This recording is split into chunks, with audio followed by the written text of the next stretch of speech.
Patty, we are going on patrol with CHP Officer Johnny Fisher.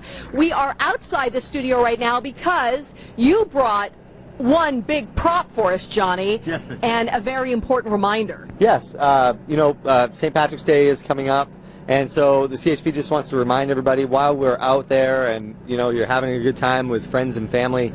The CHP just wants to remind everybody not to have too much of a good time, then get behind the wheel of a car and drive. So designate a sober driver. Is it typically a busy time for you and drunk drivers out there? Yeah, it's St. Patrick's Day is one of the busiest days of the year as far as drinking goes, and as far as people getting behind the wheel. It's definitely something that we want to change this year. Is bringing forth good choices. All right. Sadly, the person in this car, did not make the right choice?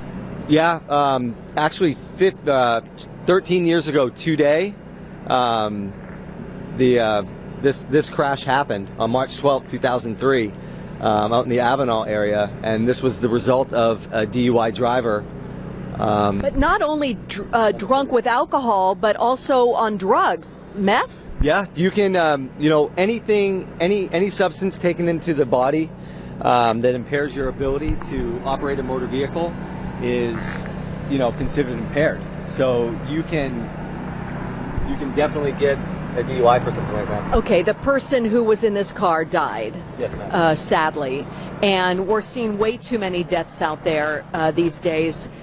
It seems simple, though, Johnny. You tell us not to drink and drive. Why are people still? Do they ever tell you when they get pulled over?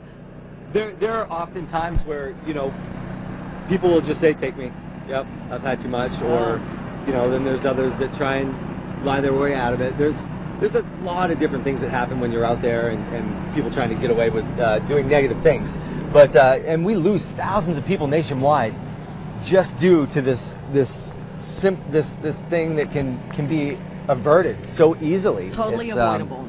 Yeah, 100% preventable. When someone gets pulled over for drunk driving suspicion, they go through the standard get out of the car, walk a line. Do you have to say your ABCs backwards? Because I could not say that even sober. No, that's not one of the things that we do. We have standardized field sobriety tests, which means we do the same field sobriety tests from Alaska down to Florida, from Maine to California and Hawaii. So nationwide, we do the same standardized field sobriety tests. Last year around this time, we had Kopi and you out here, and we had the car, and we did a couple field sobriety tests with the goggles on. Yeah.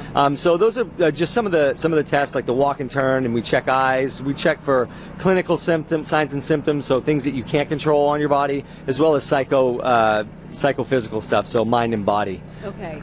Well, we certainly thank you very much for this important reminder, and it's a time to also think of the family that sadly their lives were changed because of this drunk driving crash behind us. Never called an accident, because it's not an accident when you decide to get out and get behind the wheel when you drink.